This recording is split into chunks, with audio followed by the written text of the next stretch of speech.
దేశ రాజధాని ఢిల్లీ రైల్వే స్టేషన్లో ఇటీవల జరిగిన తొక్కిసలాటలో ఘటనపై రైల్వే స్టేషన్పై సీరియస్ అయింది కేంద్రం. ఘటనలో 18 మంది చనిపోవడాన్ని తీవ్రంగా పరిగణించింది. పరిమితికి మించి టికెట్లను ఎందుకు అమ్మారని ప్రశ్నించింది. ఇటువంటి ఘటనలు జరగకుండా తీసుకోవాల్సిన భద్రతా చర్యలపై దాఖలైన అప్పీల్ని కోర్టు విచారించింది. కోర్టులో ప్రయాణికులకు సంఖ్యను పరిమితం చేసేలా ఉన్న నిబంధనలను అమలు చేయటం, టికెట్ లేకుండా ప్రవేశించే వ్యక్తులకు జరిమానా విధించడంపై ఎలాంటి చర్యలు తీసుకున్నారని రైల్వే శాఖ తరపున హాజరైన సాలిసిటర్ జనరల్ తుషార్ మెహతాను ప్రశ్నించింది ఢిల్లీ హైకోర్టు. తొక్కిసలాట వంటి ఘటనలు నివారించడానికి ఇప్పటికే ఉన్న నిబంధనలను అమలు చేయాలని సూచించింది.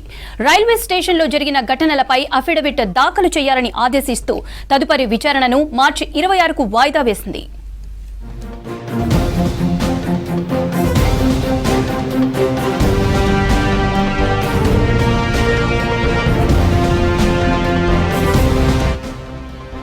కుంభమేళాకు ప్రయాణికులు పోటెత్తడంతో ఇటీవల ఢిల్లీ రైల్వే స్టేషన్లో తొక్కిసలాట జరిగింది. 14వ నెంబర్ ప్లాట్ఫామ్ పై ప్రయాగ్రాజ్ ఎక్స్ప్రెస్ నిలిచి ఉండడంతో భక్తులు అక్కడకు చేరుకున్నారు.